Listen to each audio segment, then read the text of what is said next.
6 in a row, I believe, and their one win came versus Kaufman on February 27th, and that was a 3-2 win. And since then, they've lost 6 straight. They lost to Pleasant Grove 8-0 on Tuesday. That's not necessarily a bad thing, because Right. Pleasant Grove is ranked, and 8-0 is actually a decent showing. Means they at least got through 7 innings They did. of the game. They played the whole game. Right. Wildcats baseball brought to you by Alliance Bank, Farm Country, City National Bank, the Wesley House Assisted Living folks, and the University Interscholastic League.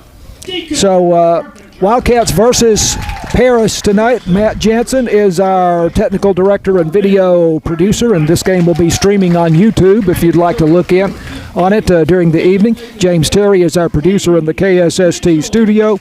Tony Flippin is our color commentator, play-by-play man, and resident sage of our broadcast crew here tonight.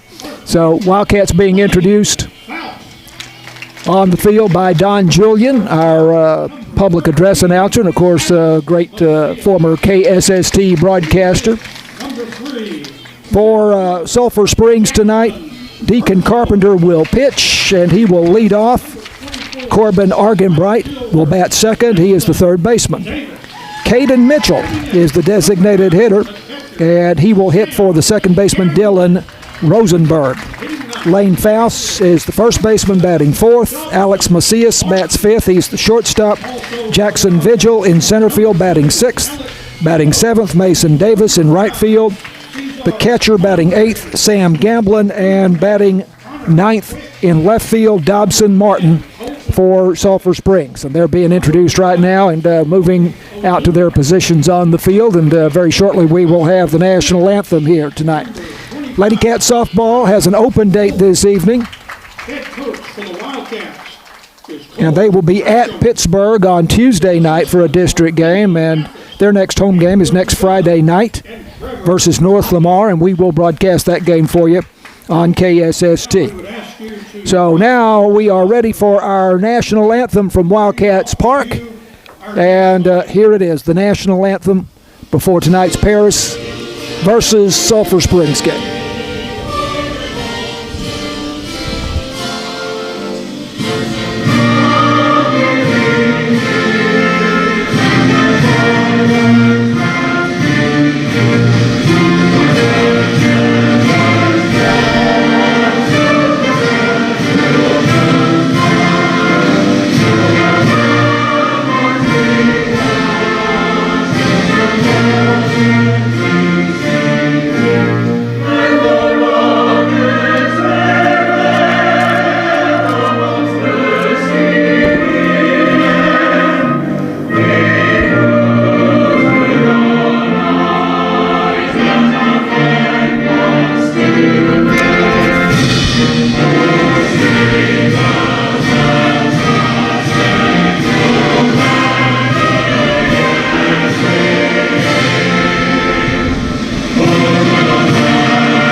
Okay, the Sulphur Springs Wildcats and the Paris Wildcats going at it tonight. Deacon Carpenter on the mound for Sulphur Springs. He is a freshman. And we don't have updated stats on these guys, but in the game against North Lamar, which was the last game that we broadcast, he went 3 2/3 innings, gave up 5 hits, 5 runs, and walked 6. But he only gave up the 3 runs that scored in the first inning. The first 3 batters reached base. They came in to score, and then he settled down and pitched very effectively the remainder of his time on the hill, which was, again, 3 2/3 innings. So we're looking forward to seeing him tonight. And he had a very impressive night at the plate against North Lamar that night. We'll tell you about that as we get the opportunity this evening when he comes up to bat.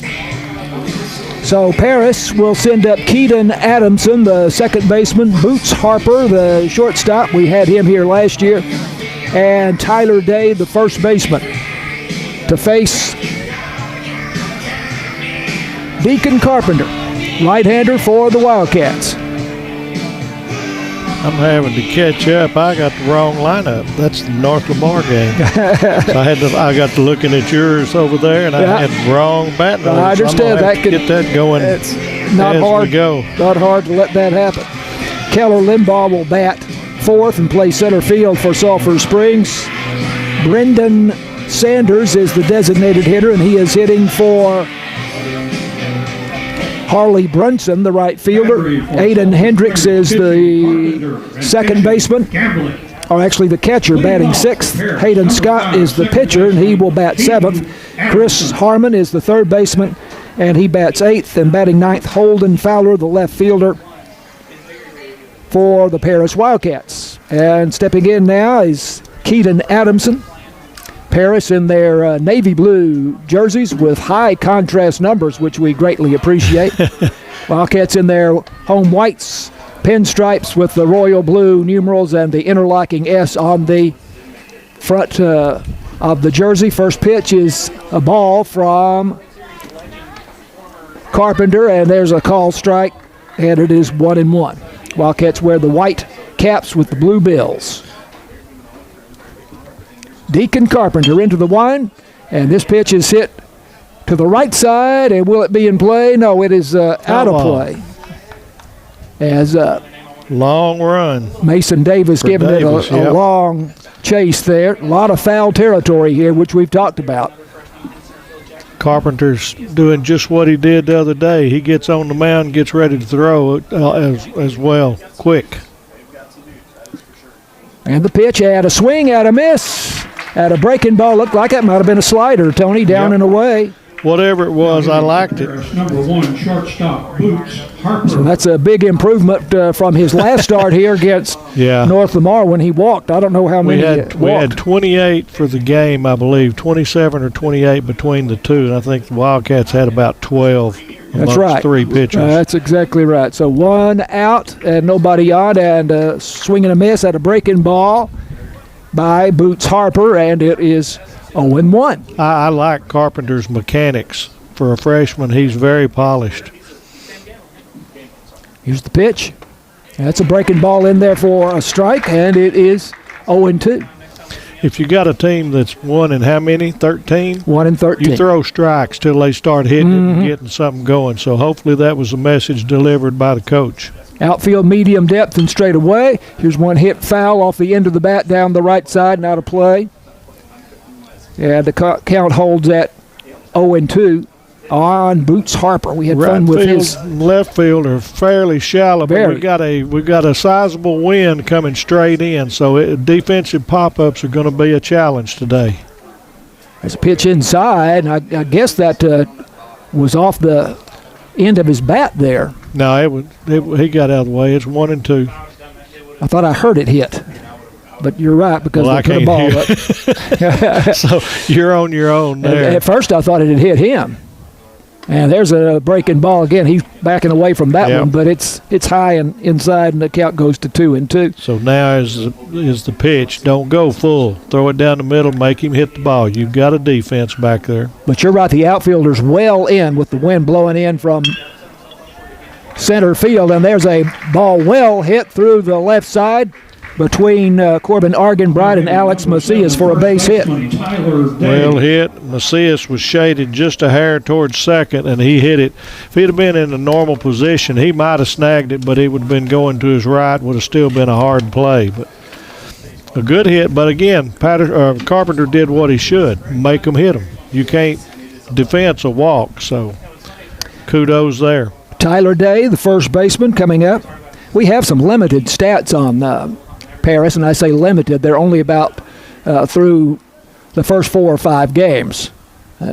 So we'll give those to you as we have them, and for what they're worth, first pitch is down and away for ball one to Tyler Day, who was hitting .214 in the early going with a 3 for 14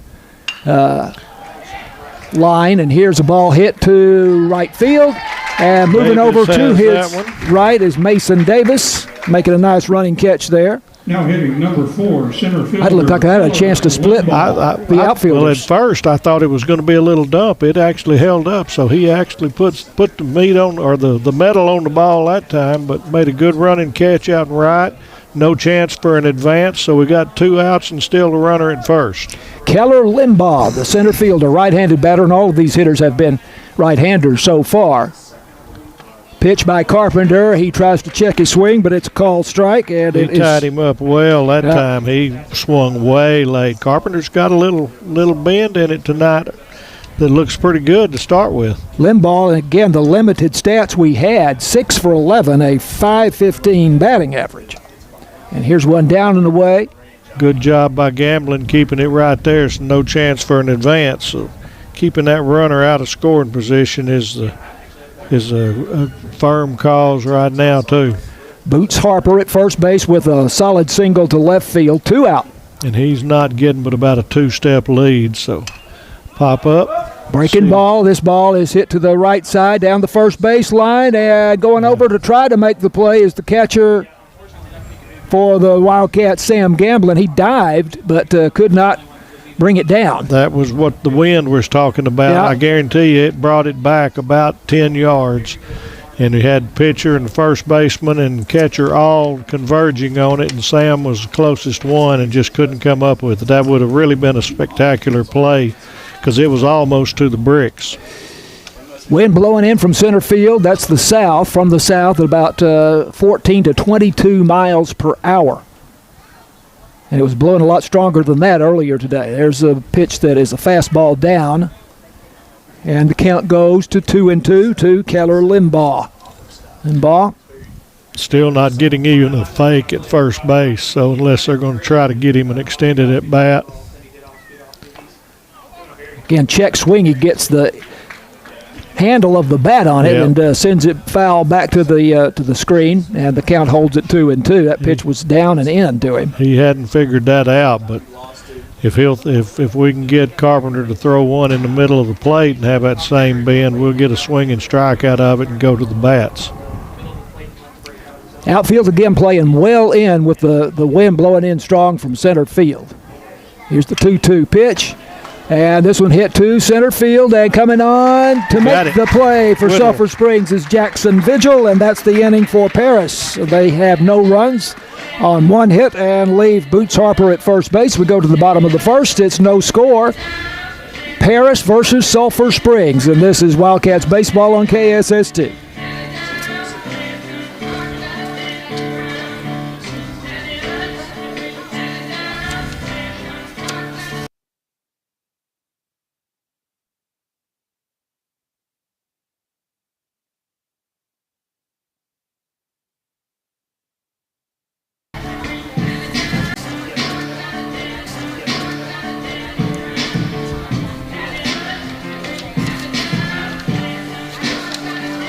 Well, where did my other one go? This is...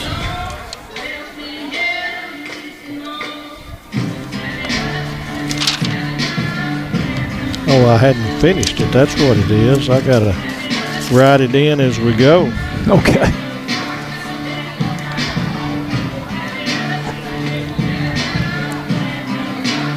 Bottom of the first inning, Wildcats coming to bat for the first time. They will send Deacon Carpenter, the pitcher, and the leadoff hitter up first, and then Corbin Argenbright, the third baseman, and then the designated hitter, Caden Mitchell. And they will be facing the pitches of Hayden Scott for Paris tonight. We've got to tape everything down here, Tony, otherwise it's going to blow away. We have the windows open in the press box, which is good because feels nice. 81 degrees last game here was in the 40s. We had to have the window open anyway, but tonight rather pleasant except for the wind blowing in. Anyway, Hayden Scott, limited statistics on Scott, 11 innings pitched, 11 hits, a 3.18 ERA, which is quite good, 11 strikeouts and 4 walks. Again, those are statistics from the early part of the season and have not been updated lately. He's a tall youngster. I would guess over 6 feet and maybe approaching 200 pounds. He's good-sized young For the man. Wildcats, number 1, the pitcher. So Deacon Carpenter stepping in. What a night he had at the plate. The last game we broadcast here against North Lamar, he had 2 base hits, 3 walks, 4 runs scored, and 3 RBIs. I think he had 3 stolen bases also in that game. He starts out, he's left-hander, so far in all of the softball and baseball games, we've had very few left-handers. Stands up near the front of the batter's box. And the first pitch by Scott looks like a fastball away for ball 1. Outfield is playing him to pull. They give him a big gap in left center field. Center fielder Keller Limbaugh about 5 or 6 steps over into right center field. Here's ball 2 outside. 2-0 the count. Hayden Scott on the hill, a right-hander for the Paris Wildcats. Holds the glove and his right hand in the glove out in front of his face and misses with the pitch low, and it's 3-0 to Deacon Carpenter. Very selective for a freshman. He just looks good. Not a big young man. And he shows bunt, but takes the strike and heads on down to first base. But umpire says, come back, Deacon. Back. 3-1. Scott picks up his knee and throws a changeup there, I believe. And Carpenter swings over the top of it, and Scott has come back to make the count 3-2 here. Kind of got in on his hands that time. 3-2 pitch. This ball hit sharply to the right side, fielded by Keaton Adamson, the second baseman, to throw over to first base for the putout. Wildcats. So 1 out and nobody on. Corbin Argenbright, third baseman and a junior. Nice crowd here. I just noticed, I think that he uses a wooden bat. Carpenter. It sure looked like it, and it sounded like it. It did sound like it, We're didn't going to it? have to watch that Let's next time. check that. Is extremely rare. That's interesting if that's so.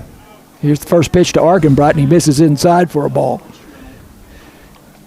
And he may have some purpose for that. You know, I mean, the scouts are very interested in what the guys do with the wooden bat. Now, as a freshman, that's pretty early on to be concerned with that, but you have the wooden bat, college summer leagues and so forth, where they go and use the wooden we can tell bats. he's had lots of training for 2-0. at a young age. Pitch outside there. Now, here's the 2-0 pitch.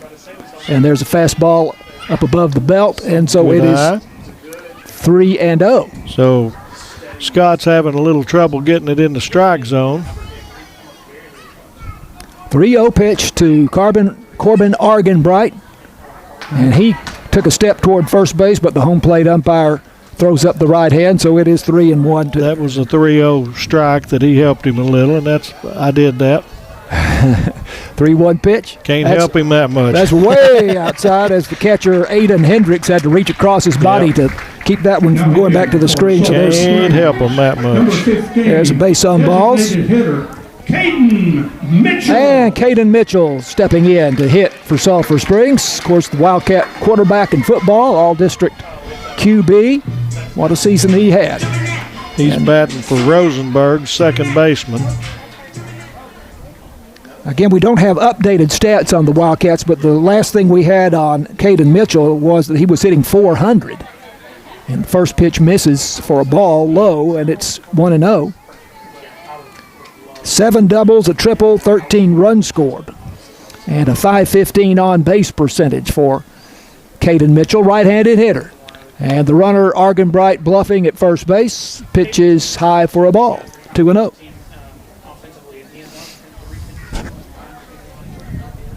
Mitchell had an excellent baseball season in his junior year last year. Did he not pitch some?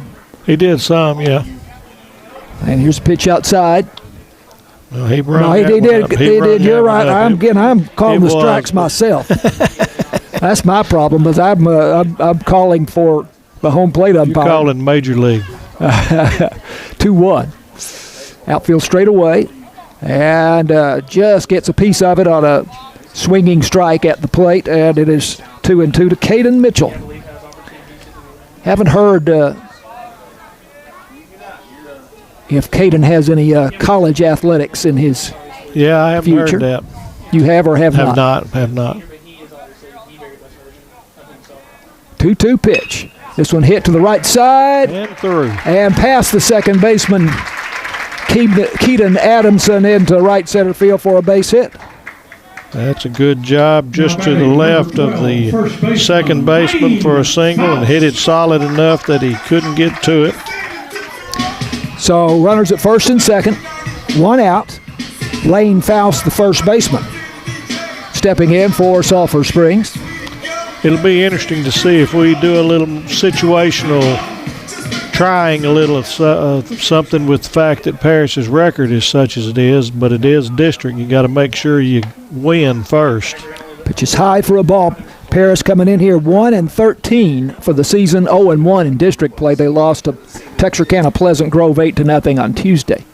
Shortstop's right on second base, Yeah, he's leaving a huge hole, and they hit right at him. He goes to his right, makes the play to second, but the toss is high. That's all. He did get down on it, so they forced Mitchell out at second. I wasn't sure if he got on the bag or not. Yeah, he did. So that's the second out of the inning. Next up, number 13. Arkenbride gets to third, and we got a fielder's choice. Right. So runners at first and third with two out. Nobody has come across for either team so far. You can put it back. Alex Macias, the shortstop, is the batter for Sulphur Springs. There goes the runner from first base. He's got a huge lead, right? Ball hit on the first pitch to the right of the shortstop. Long throw to first base, and it's by the first baseman. Run comes in to score.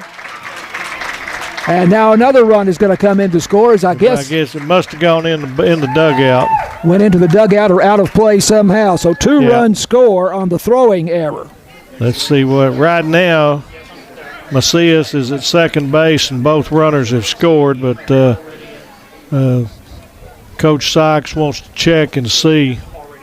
But we had a huge lead by Faust. He actually started before the pitcher even started his windup. Looks like that's how it's going to stay. So Macias is going to be at second base on an error, and the Cats going to score 2 runs. Boots Harper, the shortstop, had to go to his right, plant his foot, make that long throw, and it got by the first baseman, Tyler Day. I think it was off to the left a little bit. Yep, and it hit him in the heel. He got to it, but it hit who in the heel? The shortstop. And his throw was just wide. I couldn't tell if it was wide or high. Yeah.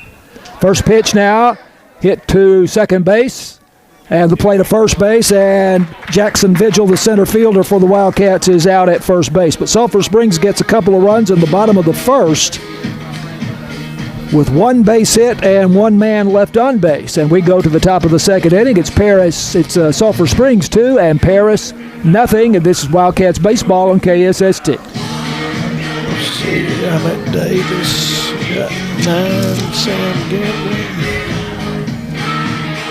Good.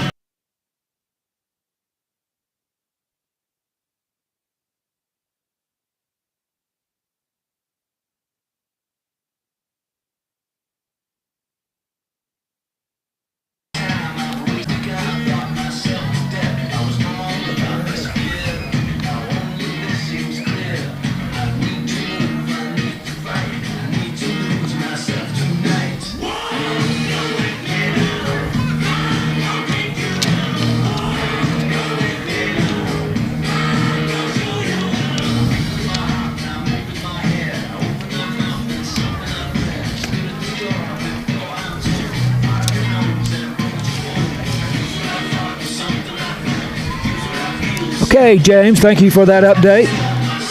I tell you, the sky is just an even gray all the way around, Tony. And I think if it was not for the dust, I think we'd have a fair evening. I don't think it's clouds so much as it is just the dust.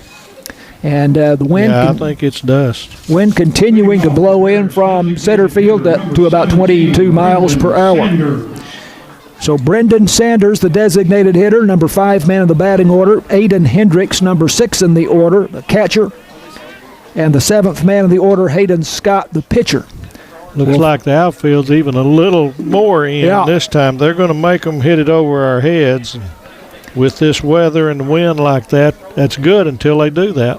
Deacon Carpenter misses with the first pitch, so here's the 1-0. And that's a fastball up high, and Brendan Sanders kind of leans away from it. It's 2-0. Sanders, a right-handed hitter, stands near the back of the batter's box.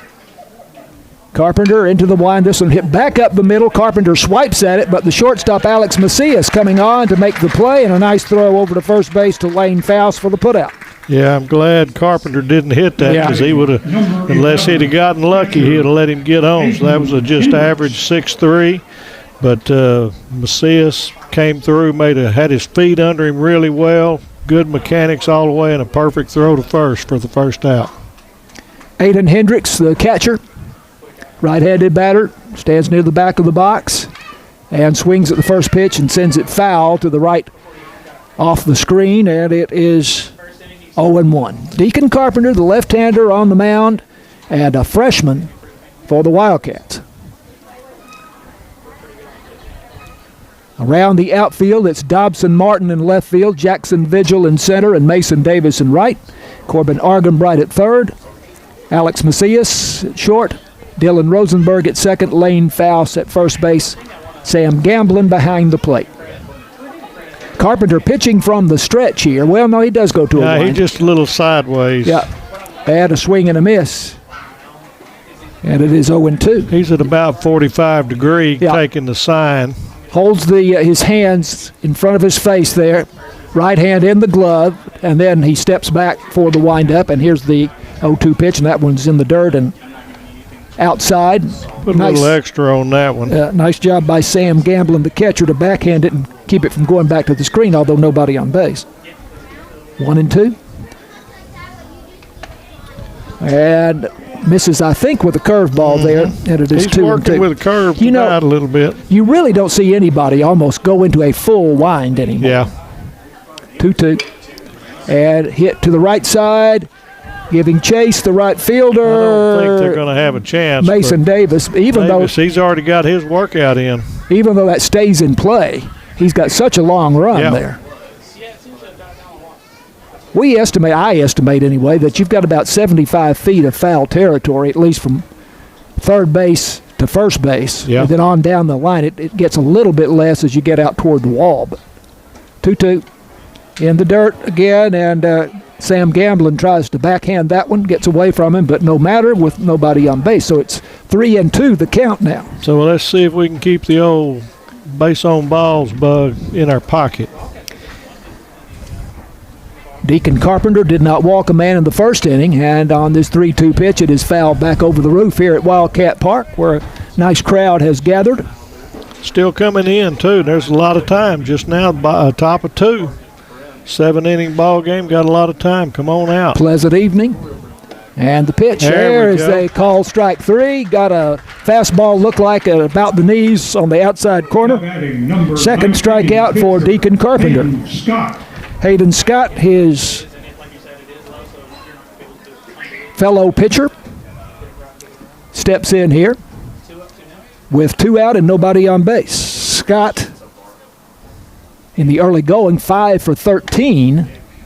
Again, we don't have updated stats on these guys. The first pitch is a ball, but we have some limited early season stats on Paris.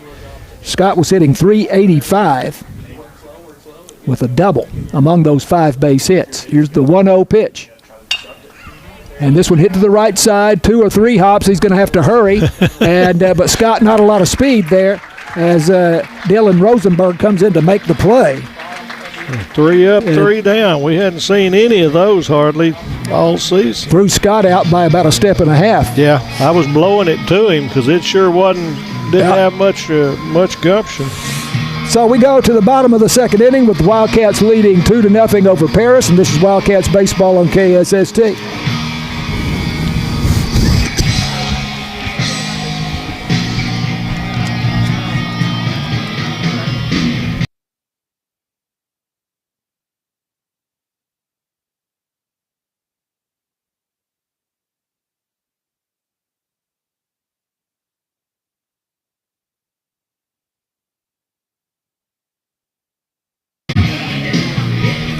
Argenbright is third.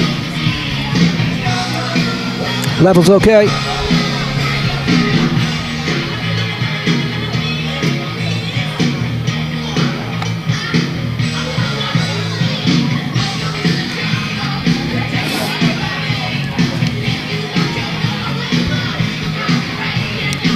Wildcats baseball on KSST, brought to you by Alliance Bank, Farm Country, City National Bank, Wesley House Assisted Living, and the University Interscholastic League. Also, I should say BT Medical. Include them in that.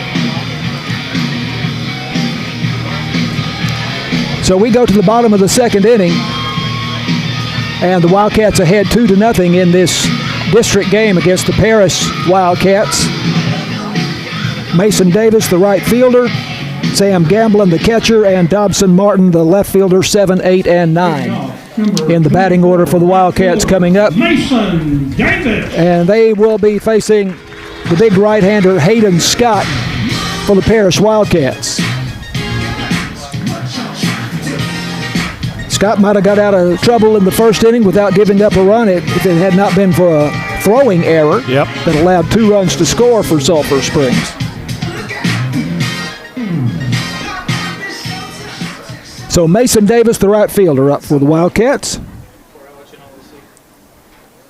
And Hayden Scott comes in there with the first pitch, and he misses for a ball, 1-0. He's been up a little bit. He's not getting down to the strike zone as easy. And now he went too low. There's the fastball outside, and it's 2-0. Again, we don't have updated stats on the Wildcats, but at last report, Mason Davis was hitting .294 with 3 RBIs, right-handed batter, and there's a call strike on the outside edge, and it is 2-1 to Mason Davis. Outfield again with the wind blowing in quite shallow. Yeah, straight away. Pitch.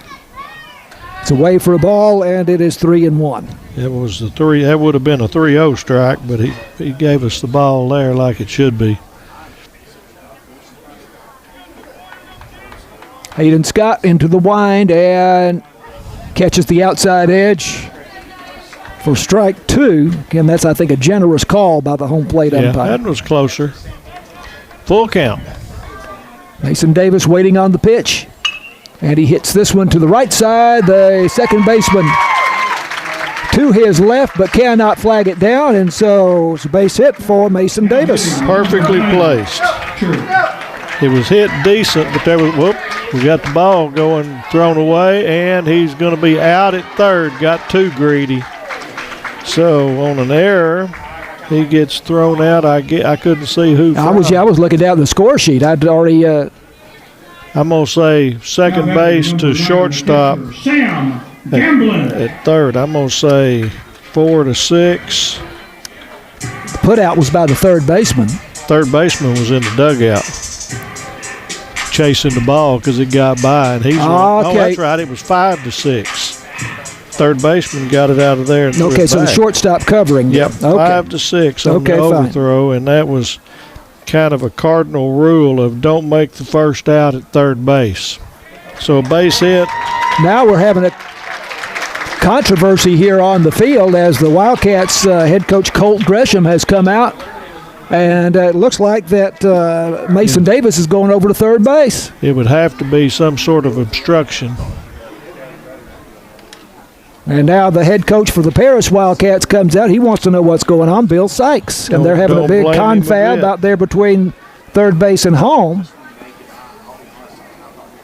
And I was looking down at the score sheet as that overthrow or whatever it was happened. And then we looked up to see the play at third base.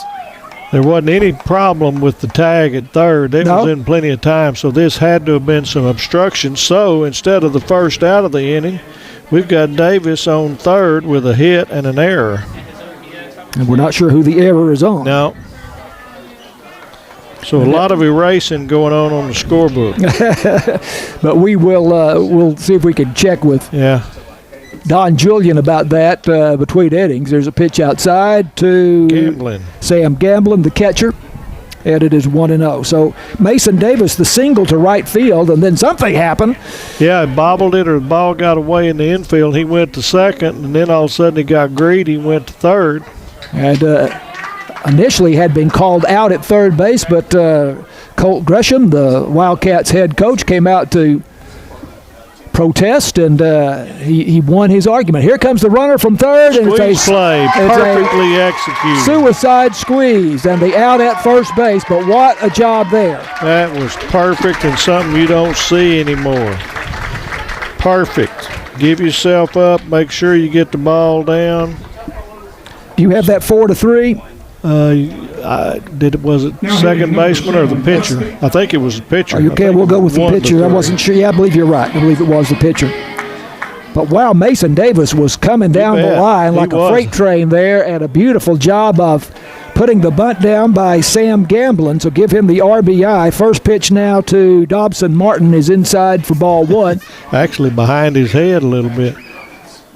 And Sykes is coming back to have another word. Bill Sykes, the head coach for Paris. So the suicide squeeze there for Paris, executed to perfection by Mason Davis, the runner at third, and Sam Gamblin, the hitter. I don't know that I've seen a Sulphur Springs team do a suicide in the 2 or 3 years I've been doing this. You don't see it a lot in baseball in general. It's a beautiful play when it works, though. And it was so nice to see the batter square. He made sure he made contact with the ball, and that's the whole impetus on having that work. 1-0 pitch. This one is hit to the right side, right center field. And in there for a base hit for Dobson Martin. Very well hit. Line drive straight over second base. Going the opposite way. And Deacon Carpenter, the top of the order, coming up for the Wildcats. 1 out. Both pitchers have thrown 31 pitches to this point. That's an oddity. I don't know that we've said it's 3-0 after all the excitement over the play at third base that was an out, and then it wasn't an out, and then the suicide squeeze. It's 3-0 now. Sulphur Springs leading in the bottom of the second inning. Wildcats with 1 out and a runner at first. And the Paris Wildcats looking for the double play in the infield. The first pitch is an off-speed pitch outside to Deacon Carpenter, who grounded out to first base his first time up. Dobson Martin at first. Pitches inside. Not a big lead by Martin at all. So far, we're not threatening for steals. 2-0 the count to the left-handed batter and the freshman, Deacon Carpenter. Infield is at second and third. They're in a couple of steps looking for the double play, and on this off-speed pitch, he sends it foul down the first baseline over toward the Wildcat dugout. I've got to look and see. I still think that's a wooden bat. Right. That is a wooden bat. Wow. And isn't that interesting? That is very odd. Haven't seen a wooden bat in forever. Stands up near the front of the batter's box. And he's got a good quick swing with his hands. He just kind of throws the head of it. Hits it foul to the left side over the Paris dugout. Well, I wonder what the thinking is there with the wooden bat. I have no clue. Of course, they just feel better. You expect that you have more power with the aluminum bat, of course. He may feel better control. Here goes the runner at first. Pitch is high for a ball, and the throw down is well to the left of the bag, and the shortstop, as a matter of fact, Boots Harper, saves it from going into left center field. Made a great play. He had already lost his footing, and he was laying on the ground and wrapped that one up. So real nice job there. Stolen base for Dobson Martin. 3-2 pitch. Got him. And that's called strike 3. So 2 out, and the runner at second base will run across in the inning, and Corbin Argenbright, who walked and scored in the first inning, the number 2 hitter in the batting order, and the third baseman, comes up for the Wildcats. Second team all-district basketball selection for the Wildcats, Tony. Oh, he was a energizer, ever-ready bunny. He was everywhere. Pitches away for a ball.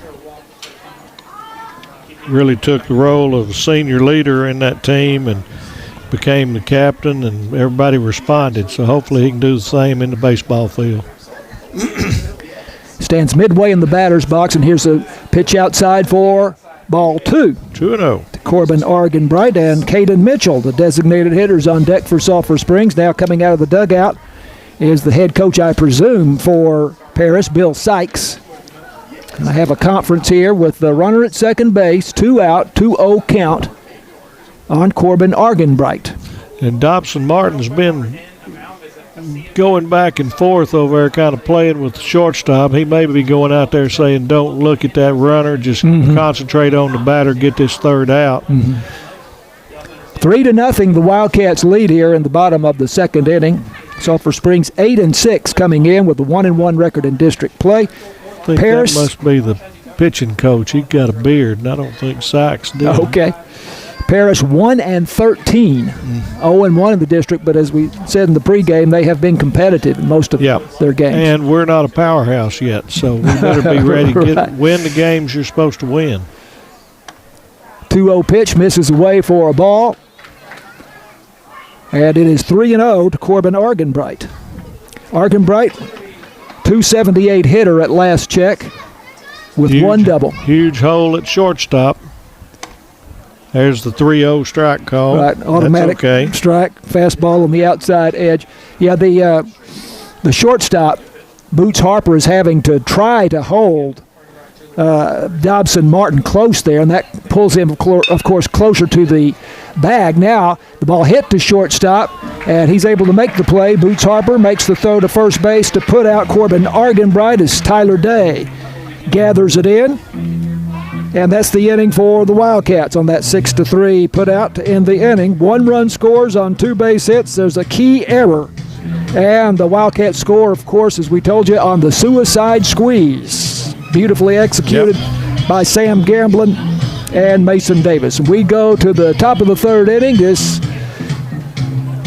beautiful night in Sulphur Springs with the Wildcats leading over Paris 3-0. It's Wildcats baseball on KSST.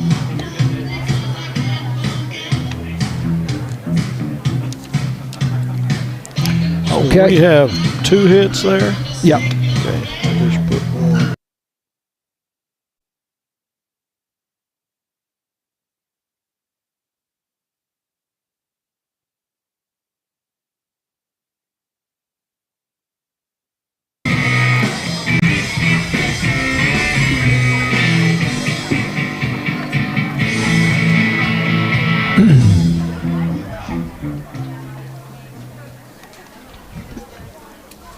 Leading off, number 3, third baseman, Chris Harmon. Wildcats baseball on KSST. The Wildcats leading 3-0 as we're going to the top of the third inning, and with the play-by-play, here's Tony Flippin. All right, things are going Wildcats' way so far. So Carpenter's in with his first wind, throws a breaking ball down and out for ball 1 on the third baseman Harmon. 3-0, like John Mark said, top of 3. Next pitch is a line shot to second. He one-hops it but knocks it down. A really nice play to throw to first and get that first out. So that was Rosenberg, and that's one of those that could take your teeth out, but he stayed down with it, kept it at his feet, got up, got himself settled, and threw it over there. Great play. So 4-3 out for the first out of the inning, brings up the number 9 hitter, Holden Fowler. I think on the last play of the second inning, here's the pitch. Call strike on the outside edge there. Rosenberg put out Hayden Scott at first base. That was a 3 or 4 hopper, and it took forever to get out. This one was a shot. There's a ball down, but Fowler swings at it and misses, and Carpenter's got him an 0-2 count going. So, and you can't put your head down. He's ready to pitch. Here comes the 0-2, and there is a swing and a miss. I don't know if it was tipped or not, but if it was, Gamblin caught it. So there's another strikeout swinging for the second out of the inning, and we'll go back to the top of the order. And Kedron Adamson for Paris, second baseman. Deacon Carpenter has now retired 7 batters in a row for Sulphur Springs. He's looked good. He's looked good. Here comes the first pitch. A little curveball, and he was in front of it. Wasn't expecting that one. Swinging strike 1. And here he comes again. He wastes no time. There's the same pitch that he didn't put the bat off his head. So we got an 0-2 count. I don't think he'll see 3 in a row. There's that fastball swinging, and Carpenter wants to go sit down. So a great inning for Deacon Carpenter with 2 strikeouts, 3 up, 3 down for the second inning in a row. No runs, no hits, no errors, nobody left on base. And we're going to go to the bottom of the third with Wildcats leading 3-zip. 4 strikeouts now for Deacon Carpenter in the ball game. He's looking in control. This is Wildcats baseball on KSST.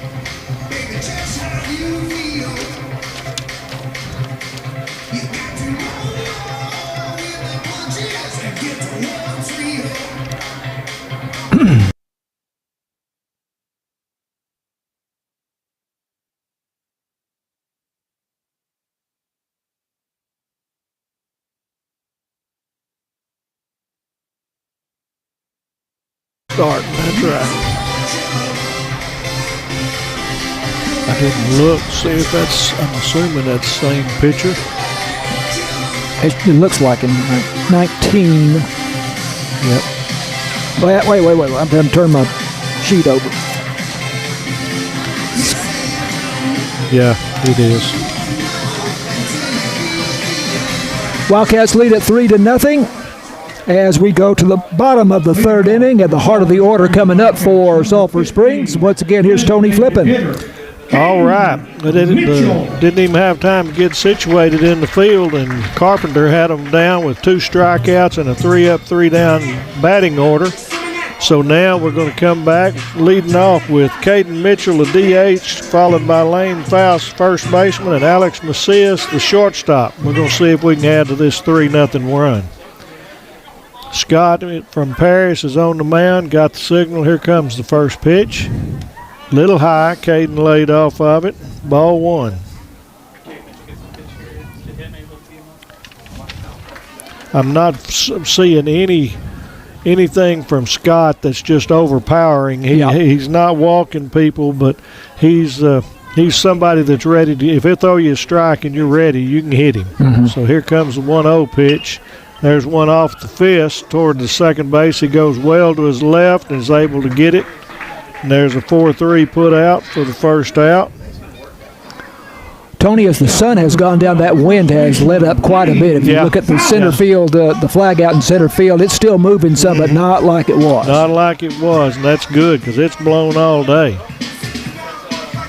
So now we got Lane Faust, our first baseman, who was on with a fielder's choice in the first and scored one of the 2 runs when we had all of that ball throwing around and so forth. First pitch looks like, well, I thought it got him on the shoulder, but it didn't, just well inside. He ducked out. Ball 1. In the last game we broadcast here versus North Lamar, Faust was 2 for 4 with a walk and an RBI in that game. We're putting the ball in play tonight. We're not really stinging it. We've had 2 or 3 that have stung it, but we are putting the ball in play, and that's a good sign. But there again, that's what you got to do off a pitcher like Scott, who doesn't have overpowering stuff.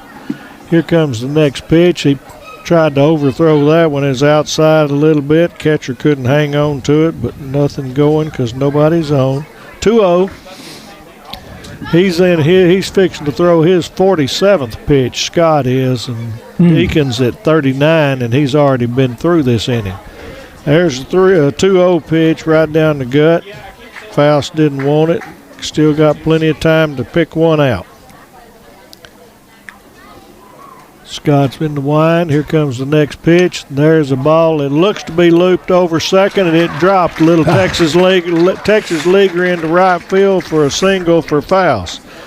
In the scorebook, it looks like a line shot off the wall. Also known as a dying quail. There's everything. But the main thing is we got a base runner, 1 out. Jackson Virgil coming up. 1 out. Faust is taking a 2-step lead and creeping out a little bit. We'll see. Here squares to bunt.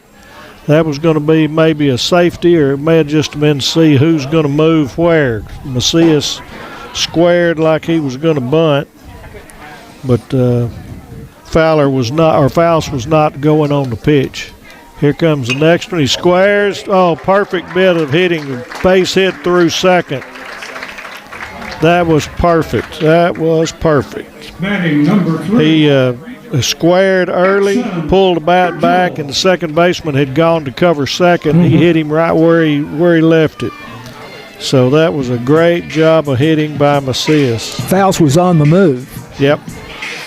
So now we got first and second with one out. Virgil is hitting now.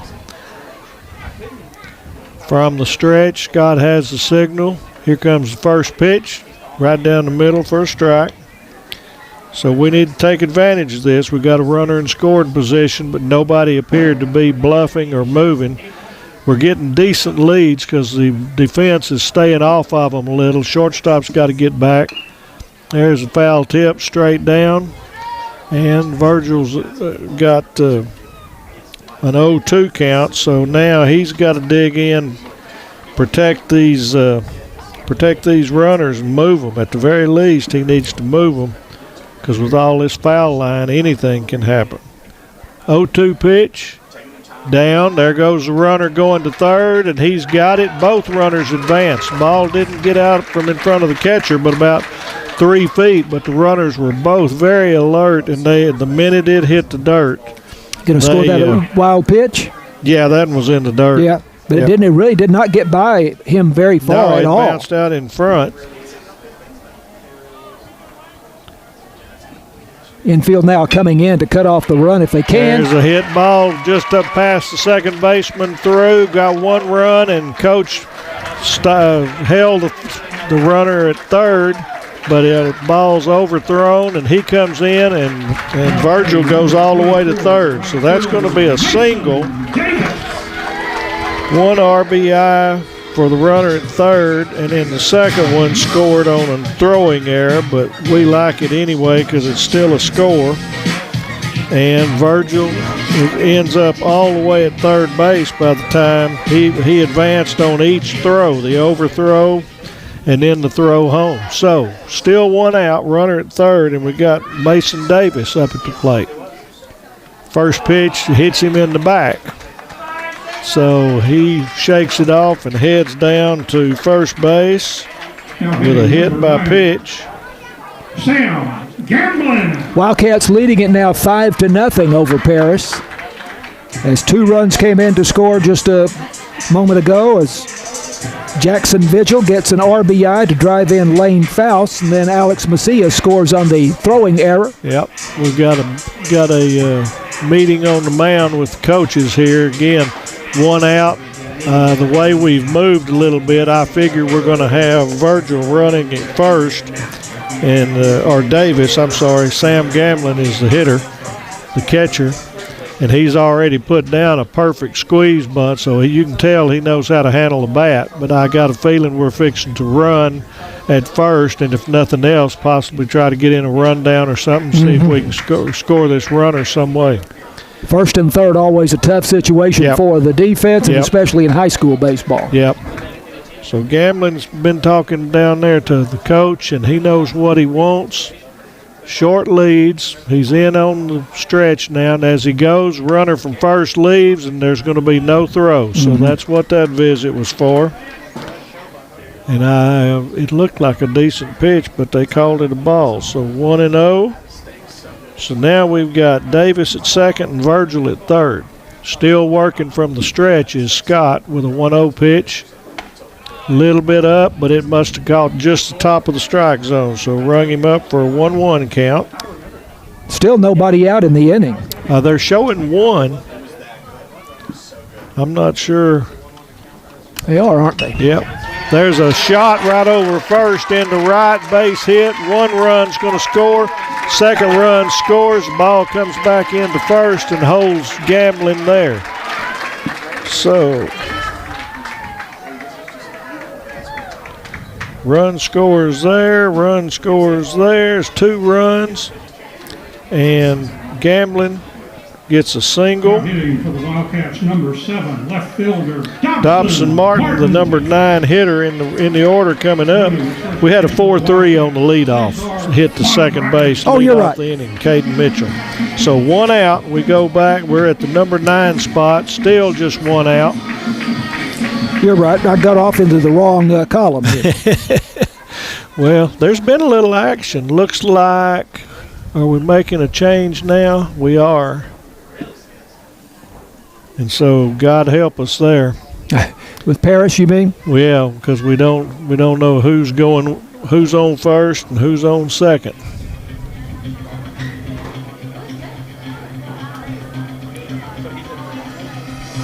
Whoever's pitching has been in the game. I think he's number 8. Can't see the back yet. Yep. Number 8. So that's Connor Quick, one of the substitutes. okay. Connor Quick becomes the pitcher.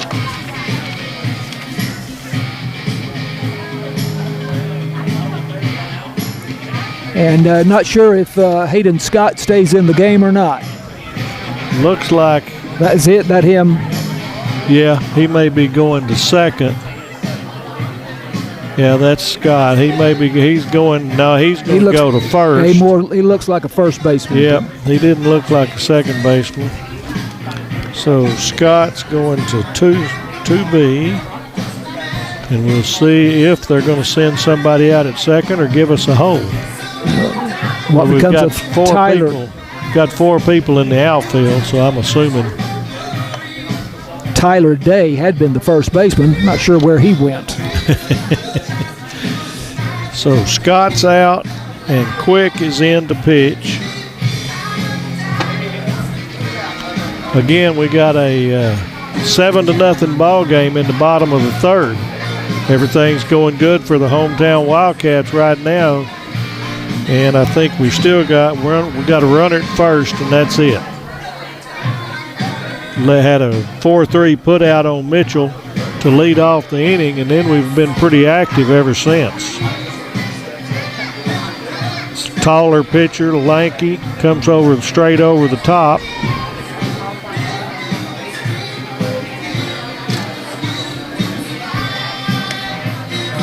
Looks to be delivering a pretty quick ball. He's gonna make us adjust our swinging style now. Looks like we have a new third baseman. And that may be Tyler Day. Tyler Day may have moved to third base. So, see, I'm still not seeing these guys going to the umpires with the changes. Right. I don't know what's changed because when I was there, you had to come up there and right and all of that. We'll see with the announcing whether or not the changes have been picked up.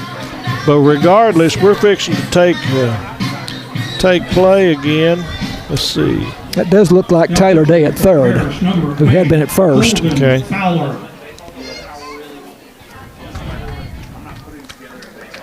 And what was the announcement there? Something about Fowler. That's not ours. Here comes the first pitch to Dobson Martin, and it's a ball high. So we got 1 out. We got Sam Gamlin on first, and 4 runs across the plate so far this inning. Good inning for the Cats. He's at the stretch. Here comes the next pitch. Runner goes. There goes the throw down, and slid under it. He kind of slid to the side and went around him. It was a good throw. Shortstop came across. That was just great base running by Sam Gamlin. He's shown a couple of parts to his game tonight with the squeeze bunt and then the base running right there. That's very valuable. So that was a strike. So we got a 1-1 pitch, and now Quick is up taking the signal. Shortstop's right on top of the bag again. I don't like that. Now Quick comes to the plate. Ball bounces, and Hendricks does a good job of keeping it in front of him. Regardless, we got a 2-1 count. Boots Harper, the shortstop, all night long has been cheating in behind the runner at second base. Yeah. Which, as Tony points out, that leaves a huge hole. Now he backs off, moves back into the shortstop hole. Ball high there, so we got 3-0. So, once again, one thing I've noticed that we've just done the 2 baseball games, but we get on base, we try to aggravate the pitcher a little bit in the defense. Here comes the next pitch, up and away, and that's ball 4. That's one of the things we haven't seen a whole lot of is walks.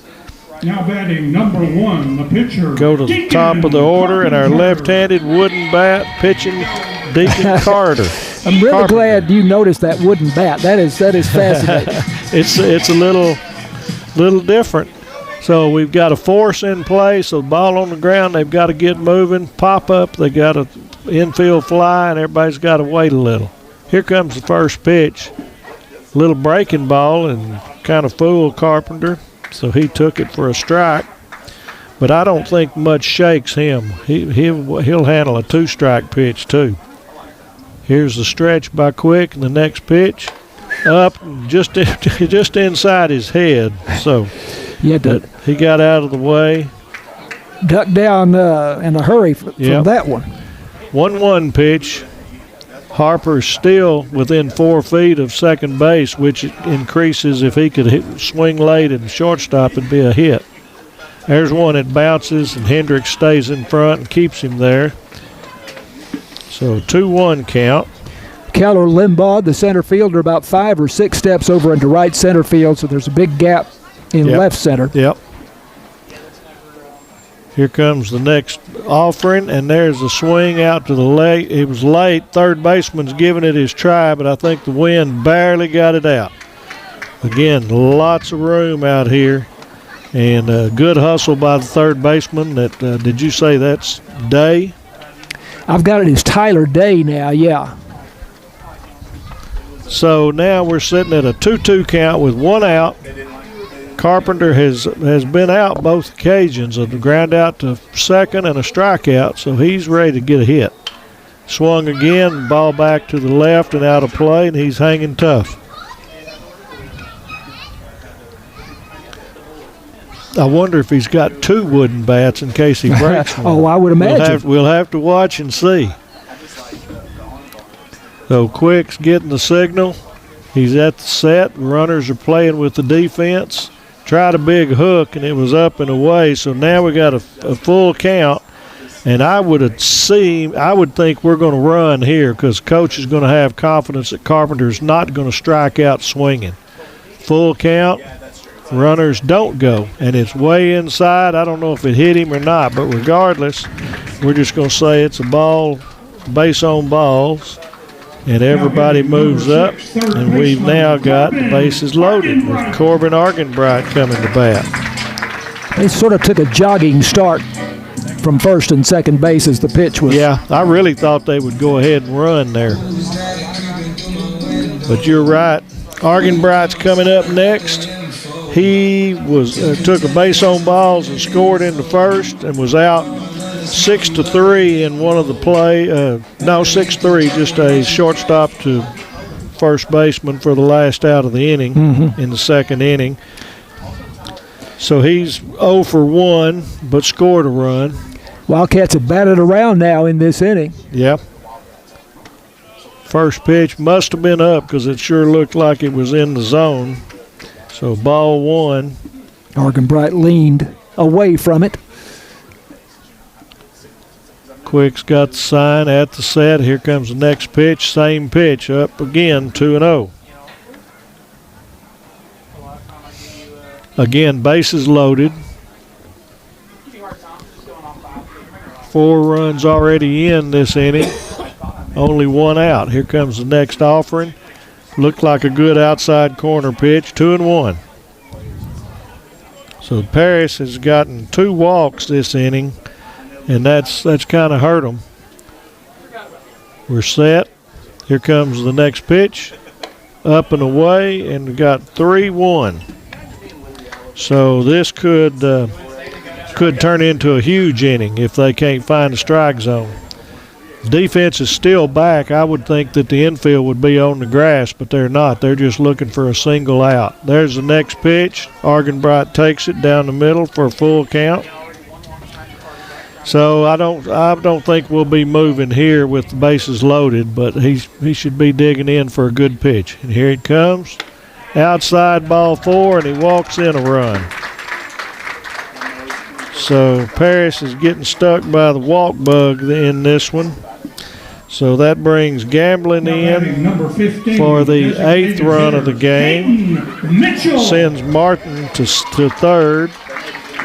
Carpenter to second, and Argenbright is to first. And we move over to the next row in the scorebook, ready for Caden Mitchell, who led off this inning with a pretty decent shot to second base that was handled and thrown out, and he's so far he gets the opportunity to make a second out in the inning. First pitch, a little hook coming in there. Strike one called. 5 runs across in the inning for Sulphur Springs. That's what we've been looking for. Quick's at the set. Here comes the 0-1 pitch. There's a ball hit out to center field. Center field and left field running in, and it drops. And they don't pick it up clean, and everybody's going to move up one base. That's one that the wind helped on right there. So Mitchell got a single. He ends up at first. Dobson Martin scored. And then Carpenter should be at third, and Argenbright at second, and Mitchell's at first, and that brings up Lane Faust, our first baseman. Still only one out. Big inning for the Wildcats. 9-0 Sulphur Springs. Now, how many innings do you have to play before the run rule? Got to play 5. Check swing, foul tip back over the screen. I know that it's a 10 after 5. I don't know if there's anything more, but we need to clear the bags before we start talking about even a 4-inning game, and I'm not sure that's there. It is in softball. I don't know about baseball. Next pitch, swung on straight back. So he's up there swinging his Lane Faust, and he's right on it right there. A base hit should score 2 runs here.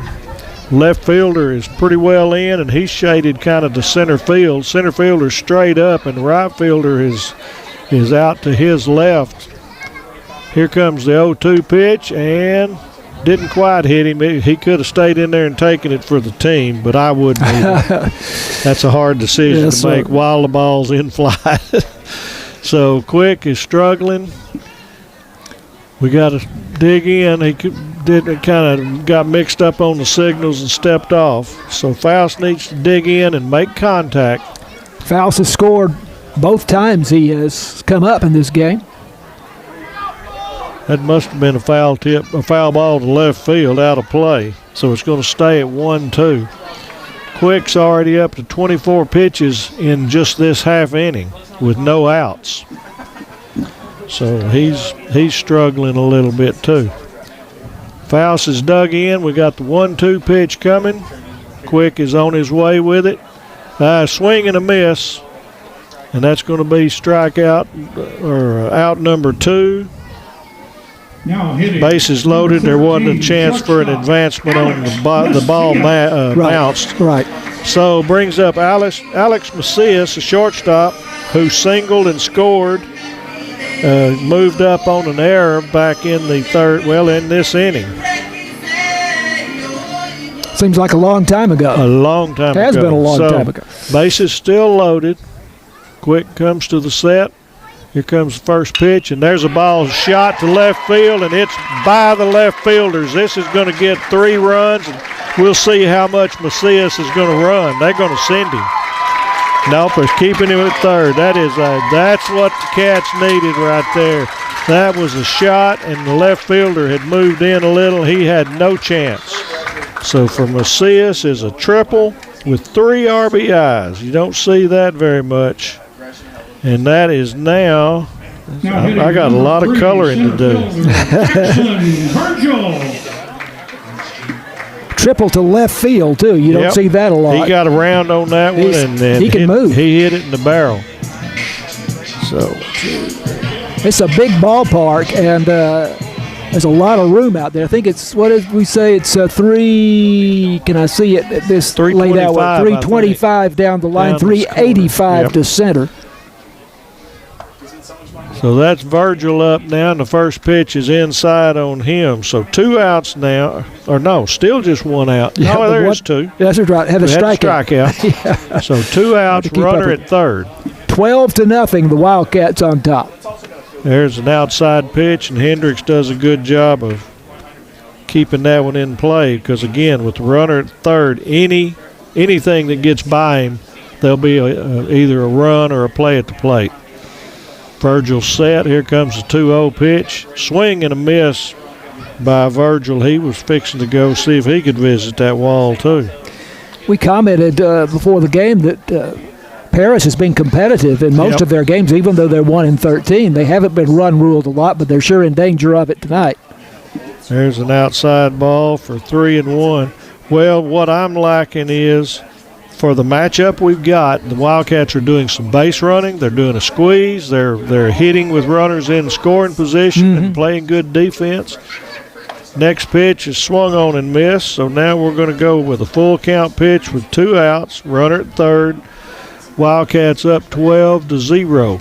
Bottom of the 4th. Huge inning for the Cats. There's a ball down and away, and ball 4. So we got another walk. Batting number 24, right fielder. We're going to have to do some addition during the commercials to figure out what all we got here, or I am. I count 4 walks in the inning for Paris, and here comes yeah, they've got 4. either the head coach, Bill Sykes, or that's maybe Bill there. Okay, Bill Sykes, the head coach, going to make a pitching change here again. So Quick is going somewhere. He may go to third. Looks like third baseman's coming to pitch. Limbaugh had pitched a lot in the early part of the season and did pretty well. I'm surprised that we've not seen him on the mound tonight. The center fielder. Okay. This is the, looks like the third baseman coming in to pitch. Yeah. Number 7. And Quick is going to third, I'm pretty sure. Tyler Day would be the pitcher then. So that's the third pitcher of the night for the did you say Day? Yep, Tyler Day. Okay. Third pitcher of the night, and we're not through the 3rd inning. Third pitcher of the inning. Yeah, true. Good call. Now this one's, he's going to work on us. He's a sidearm. Yeah. So he's going to have some junk coming at us, breaking balls and so forth. But fun night at the ballpark for the Wildcat fans and for the Wildcats themselves. The last few years, we hadn't had very many of these. 9 runs have scored in the inning here for Sulphur Springs. Yep. Wildcats won 2 out of 3 against Paris last year. They beat them 10-0. I believe that was a run rule game. And then beat them 12-6. And in the third game, they lost to Paris 6-2. And they're playing 3 games against each other this year, and I think they did last year. Yep. I don't know, this year for sure, because evidently Bonham does not have a baseball team. Either that or for some other reason they're in a different district, and I need to check on that. I don't think they're in a different district because when UIL comes out, it says 1 for football and 1 for all other sports. Well, that's my understanding also. So they must not be able to field a team. See if I can look it up. So we've got Day as the new pitcher.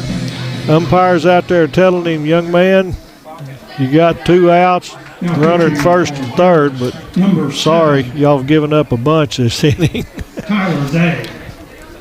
So now we're going with Mason Davis, our right fielder. Day gets his runner goes before he ever throws. There's a sidearm curveball for strike 1. Wow. He is a submariner almost is what they'd be calling it. So we got runners at second and third now with 2 outs and the 0-1 count on Davis. It's the 14th batter of the inning for Sulphur Springs. Little fastball down and away. So we got 1-1. This is quite an adjustment for the Wildcat batters, too, to see 2 pitchers coming over the top, and all of a sudden you don't see a sidearmer very often. Day's at the set. Here comes the 1-1 pitch. A little curveball slapped down third base, but it stays foul. Good job by Macias being in foul territory where if the ball hit him, all it is a foul.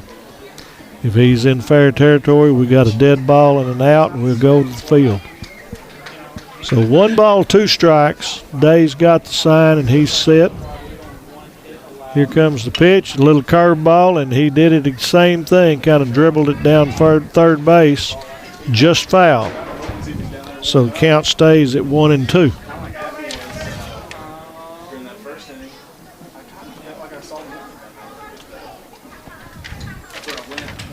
Day's getting the signal, staying a little bit. Now he's got it. He comes set. 1-2 pitch. He's stalling a little. Here it comes. And he hit him. I don't know if that was supposed to be a breaking ball that didn't break or whatever, but it got him. So now we got bases loaded again, and Sam Gamblin is going to bat for the second time too. Sam Gamblin. So again, Wildcats are getting to have a little bit of fun this game, and that's good. That's good for morale. And this is the third district game, I guess. That's right. And so there's a lot of time, and get on that winning track. See what you can do. So Sam Gamblin's up. Day's got the sign. He's at the stretch. First pitch, curveball in. Completely different release point with this pitcher than basically any pitcher you're going to see all year, I dare say. Day's set. 0-1 pitch. Another looked just like it, and the umpire called it the same. I thought that one might be in, but it was a good pitch. So he's up on Gamblin with an 0-2 count, but again, Gamblin's a battler. See if he can put the ball in play and make a defense. Next pitch, curveball, it goes out. He was trying to get him to go fishing a little, and he didn't want to go fishing that time. Gamblin has 3 RBIs in the game, the sacrifice bunt in the second, and drove in 2 runs on a single in this inning. Yep. Day's set. Here comes the 1-2. Inside again. Catcher Hendricks can't quite corral it, but no chance for advance.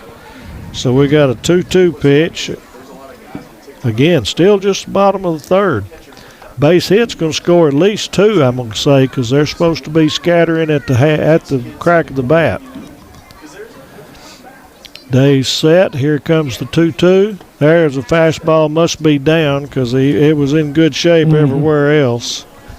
So 3-2. Everybody's going to be running. So if Sam can put something over the infield, we'll get at least 2 runs. Here comes the full count pitch. Runners go, and a swing and a miss, but he foul tips it. Keeps it in play. That ball was up a little, and so that was a good job by Gamblin to get a piece of it. It's hard to see a submariner throw a ball letter high or just above and be able to get to it. Everybody was moving, like we said, with bases loaded, 2 outs. They're going to take off as soon as he moves. Day's set. There goes everybody. Curveball down and away, and there's another walk. Mercy. So they're having a ball game like we had last time with the walks. So Gamblin goes there. 7, left fielder Dobson. Davis goes to second. Virgil goes to third, and Macias scored. And they don't have room for the 10 on the scoreboard for the inning, so it says 0, but we're now looking at 13-0. Got a pinch runner, number 10, going in for Gamblin since he's the catcher. No, they're changing. They're getting a courtesy runner for the catcher, let him get his equipment on, but I can't tell who they got. First for the Wildcats, number 5, Cesar Mondragon. Cesar Mondragon. So we got Dobson Martin at the plate again. Bases loaded, 2 outs. And the ball goes behind him, and Hendricks does a nice job of not getting interfered with and held on to the ball. So let's see if that unnerves Dobson. Gamblin now has 4 RBIs in the game tonight. There's a lot of opportunity tonight. Here comes the 1-0 pitch. Curveball down and away. 2-0. You wonder whether or not Paris has more pitchers. So, well, like I said, Limbaugh had pitched quite a bit early on. I don't know why we haven't seen him. He had a pretty good line. He may have pitched last game. Here comes the 2-0 pitch. Huge lead at second. There's a called strike. Curveball. Yeah, you could be right. They played against Pleasant Grove on Tuesday night and lost 8-0. So now Scott's going from the. There's a ball hit to shortstop. He comes in, charges, throws to first, and it's a bad throw. It gets by him. We got 2 runs in, and Martin stays at first base. So, all right, so that's going to be an E6. And Martin's going to end up at second. Gambling's at third, and the other 2 scored. And the nightmare inning for the Parish Wildcats continues.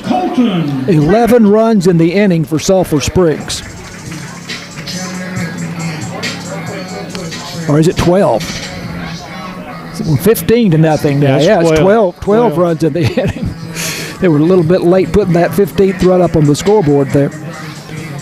I think we're having a batting. Yeah. 12 runs in the inning for Sulphur Springs. Number 10 batting for Sulphur Springs. Okay, so let me. Evidently, Carpenter's not going to go back in. So who's number 10? This is Colton Privet. Okay. So kind of a fake from the stretch to fake to third, seeing if the runner was going at first. I don't really think that he'll be going with this big a score. First pitch is a curveball right in there on Privet for an 0-1 count. So again, 12 runs in for the Wildcats, 2 outs, runners at first and third. Second pitch is fouled off to the right. So Day is at least throwing it over the plate right now, and Privet has fouled the 1 off. 0-2 count. Day is set. Here comes the 0-2, and it gets away, and the runner stays both places. That's a good job by the coach. You don't need to humiliate these kids. We don't need that run. Yep. Runner at third easily could have scored. Oh, there. Easy. And I've been on the other side of it. It really roasts your butter. There's a ball behind him, but still no advance. Wow. So a little bit of courtesy and sportsmanship from the Wildcats. I'm going to try to look up the run rule situation here with a 15-0 lead in the bottom of the third. In the girls, it was 15 after 3. Here comes the next pitch. He just kind of threw a spinner up there, and it didn't catch. So 3 balls, 2 strikes. Everybody's frustrated from the Parish side. Here comes 3-2 and ball 4 again. You just want it to be over at this point. Yeah, this is not good for anybody, and also the Wildcats will start swinging at pitches that aren't necessarily strikes, and you don't want that. So Martin at second, Gambling at third, Privet at first, and now we're coming in with Argenbright. Or is that looks too tall? That's somebody else. Let me see. Yep. I'm looking up this run rule thing. Okay. This number 18. Do we have an 18? Whoever it is, we'll get the number in a second. Here comes the first pitch. Way wide and back to the backstop. That is number 18. That is Justin Strickland. Okay. Batting for Argenbright.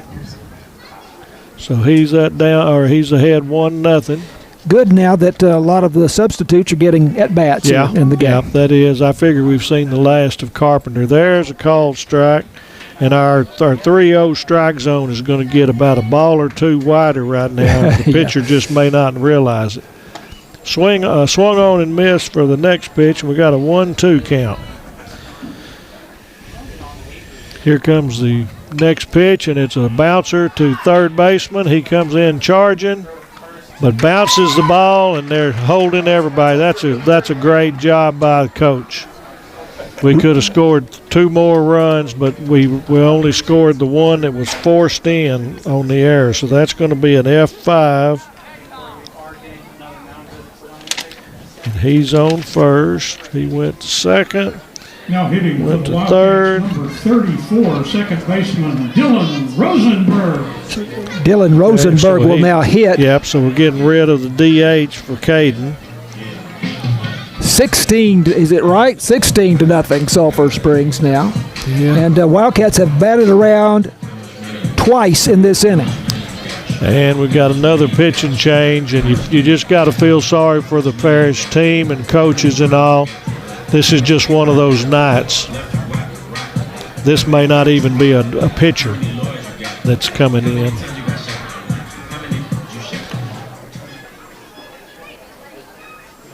Number, is it 11? 17, I want to say. Yep, that's what it is. So that would be Brendan Sanders.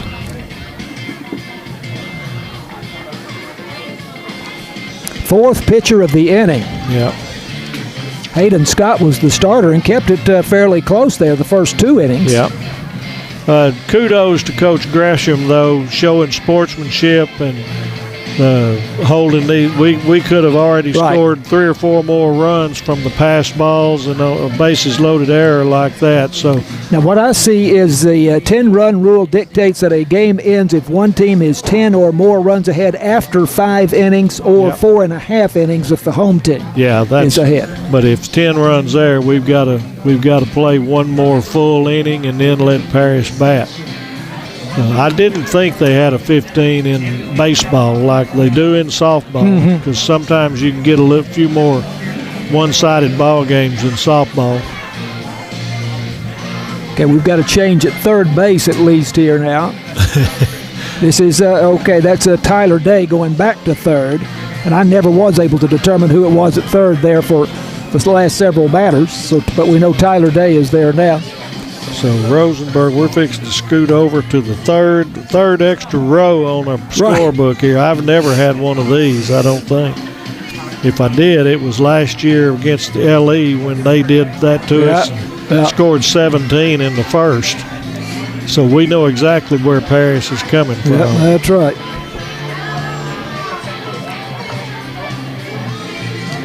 It's hard to see then who is up next, isn't it? I mean, I'm just going by the position. I'm not putting Rosenberg, right? Rosenberg's coming up, and I'm going to the third row of the third inning in my scorebook. 13 runs in the inning, or is it? Yeah, 13. We got 16. And now it's 16 to nothing, right? Sanders, number 17. Sanders is 17, announcing the pitcher. Mm-hmm. So Rosenberg first at bat today. And we'll see. 2 outs, bases loaded. He's at the stretch. First pitch is outside. Try to throw a fastball after it.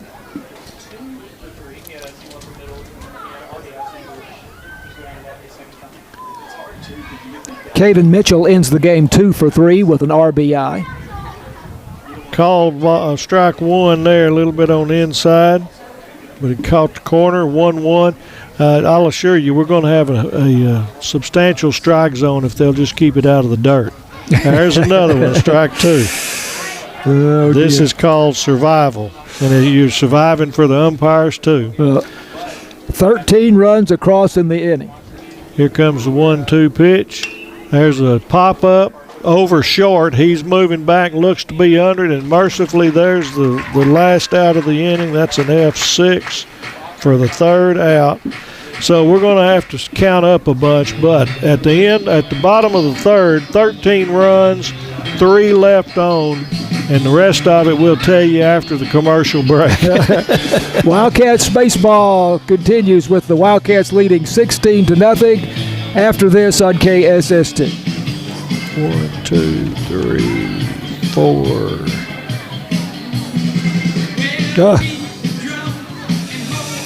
Mercy. 5, 6. I've got 6 hits. Let me see, Tony. 1, 2, 3, 4.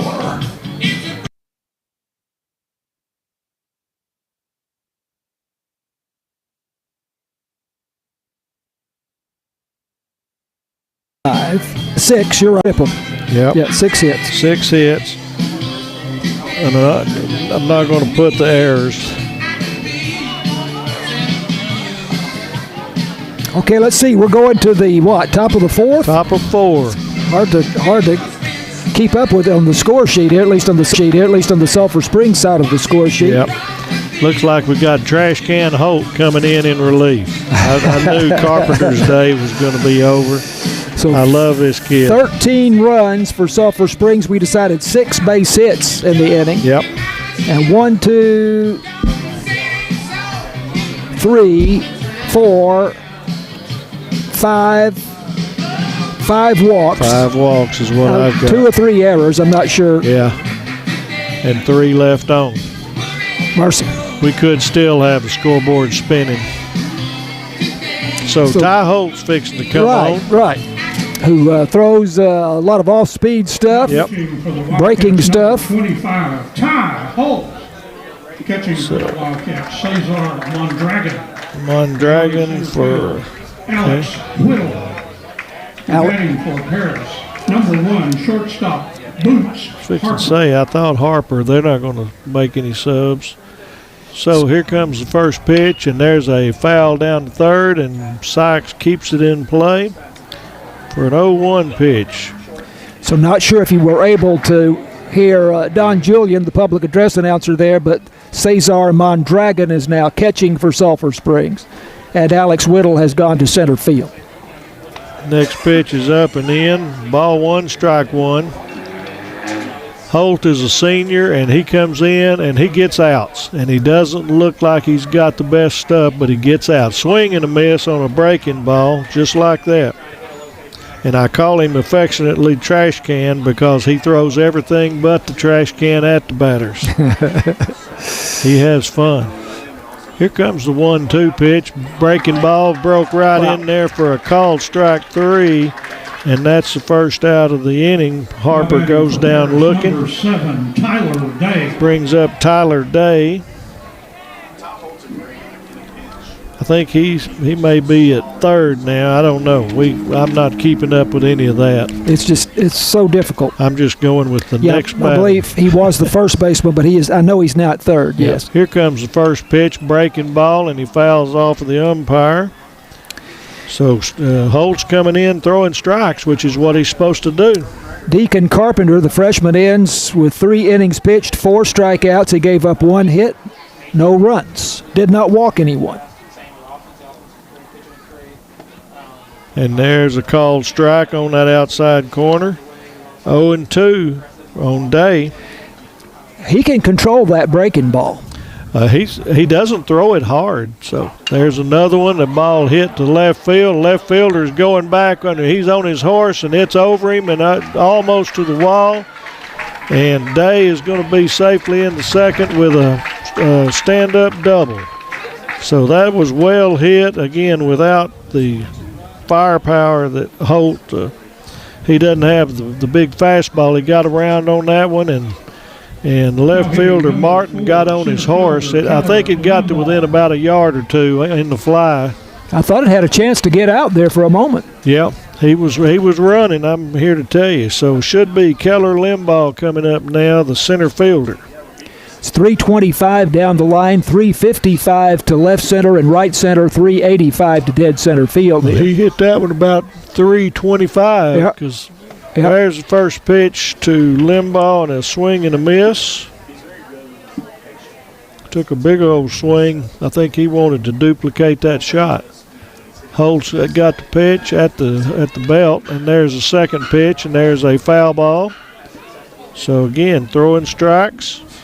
0-2, 1 out, runner at second with a double is Day.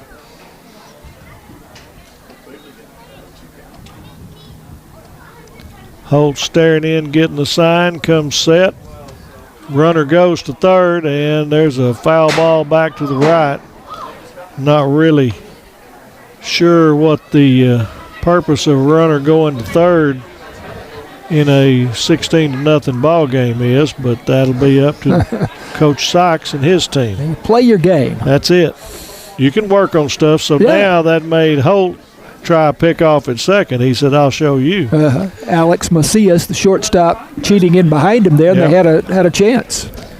Rosenberg is doing the checking in for the Wildcats. There's the next pitch, foul back, and he's hanging tough at two strikes. And Ty is doing a good job of throwing strikes.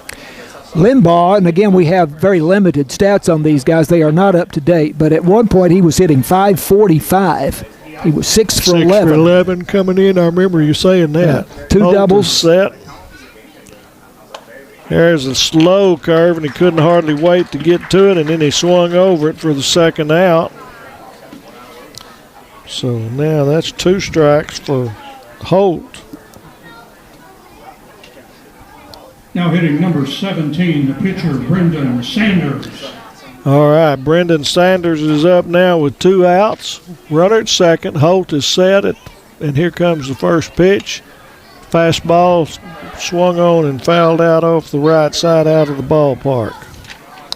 Wildcats, by the way, will be off on Tuesday of next week, open date, and they're at home again next Friday night. Be a big game against Pleasant Grove at 7 o'clock. Pleasant Grove, one of the top teams in the district. Pleasant Grove's probably the class of the district coming in. We'll see if they play like it. The runner's going again. There's a ground ball to second. Rosenberg has it, throws to first, and that's going to be the inning. A 4-3 put out. So Holt gets out with just 1 hit. They scored no runs. Had 1 hit, the big fly ball to left field to the wall. And it looks like they're playing the 15, so this could be mutually done. It's a mercy. It should be. So 1 left on base, no errors. So it looks like the final tonight from Wildcat Park is going to be 16 for your hometown Wildcats and 0 for Paris. So a good district win. A lot of good action by a lot of players. Got some base running in, got some situational ball in. Got to see Carpenter and Holt pitch. Very impressed with Carpenter. Figured out he has a wood bat. So we got some things to grow on. So a 16-0 win, and whether it's by rule or by agreement, basically this is a run rule situation. And the Wildcats have won the game 16-0 over the Paris Wildcats. We'll come back and wrap this one up when Wildcats baseball continues after this on KSST.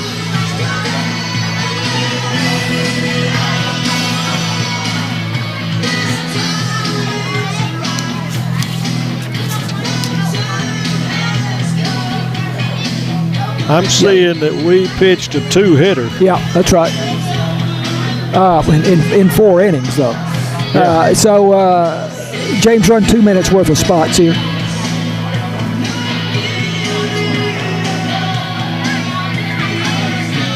So we had 16, 6, 9 hits. Paris had 2 errors.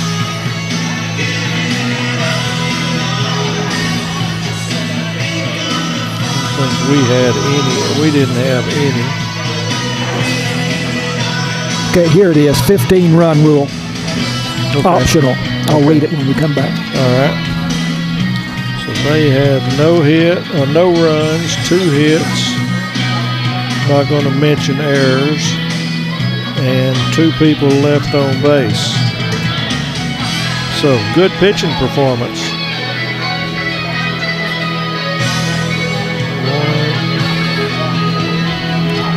2, 3, 4, 5. We got them with 7 walks.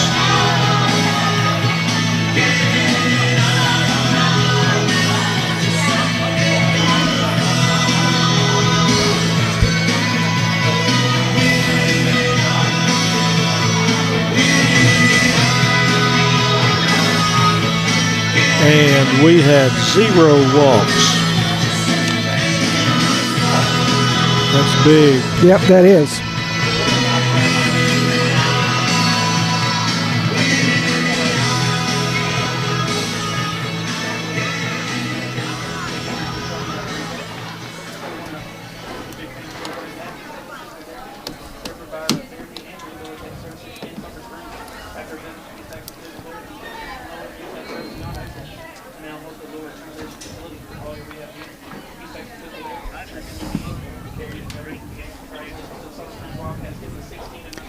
Wildcats baseball on KSST. It's a 16-0 win over the Paris Wildcats here tonight. Tony, I did find this, the 15-run rule, optional. By district executive committee approval, schools may use the 15-run rule after 3 innings of play in district play. So that's what happened. That's the way it should be, because you don't need to wear people's arms out. You don't want to embarrass people. And, you know, when you have a matchup like that, and they may do the same thing to us when we go to Paris. So it's a good rule that's sitting there. Just because it's a rule, it's still got to happen before you take charge with it. If the 15-run rule is utilized, the game ends if one team is 15 or more runs ahead after 3 completed innings. So they could have done it, I guess, and not even allowed Paris to have that last at bat. But the Paris Wildcats then did bat in the top of the 4th inning. So anyway, that's how that works. So what do you have? You have some pitching numbers for Sulphur Springs, at least, I know. Well, I'm seeing that. Let's see. For Paris, we only gave up 2 hits, and they only had 2 people left on base, and Sulphur Springs had 9 strikeouts, is what I've got, and Paris had 2. The deciding factor from me, especially from last week, is Paris had 7 base on balls, and Sulphur Springs pitching did not allow a single base on ball. Right. And this comes off the heels of Sulphur Springs walking 12 and whoever we were playing walking about 16. North Lamar. Yeah. So good job, a good turnaround from Carpenter. With between him and Holt, no walks, didn't have very many 3-ball counts. So good job of pitching, but I like just the activity that the Cats had tonight. They put the ball in play. We had the huge squeeze bunt, which you'll see once or twice a year. So executed. They may do a video on it because you couldn't do it any better That's whatsoever. exactly right. It was perfect. Yep. So we had good base running, had some good defense, got a couple of pretty decent defensive play, but good overall outing. Wildcat pitchers, which were Deacon Carpenter, the freshman, and the senior Ty Holt, struck out 6. Did not allow a run, as Tony has already pointed out to you. No walks, which is maybe most important of all. A couple of base hits, including the triple by Tyler Day there. Or was it I guess it was a double. Yeah. In the 4th inning. Offensively for Sulphur Springs, some of the heroes, Caden Mitchell 2 for 3 with an RBI and a run scored. Alex Macias had the big hit of the night. It was a 3-run triple in the 4th inning. Also singled and scored in the same inning, as a matter of fact. So he scored twice tonight. You mentioned Sam Gamblin with that beautiful suicide squeeze. He got 4 RBIs in the game. He had a single and drove in 2, and then had a walk and drove in another run. So a total of 4 RBIs for the catcher Sam Gamblin tonight. And Dobson Martin had a single, walked and scored, was on base all 3 times. So just all the way around, a good night for the Wildcats. And that's some new names that we didn't see the last ball game too. Right. So that's a good job of being able to play multiple players and get everybody some district playing time and get ready, because you never know when the old injury bug may slip up.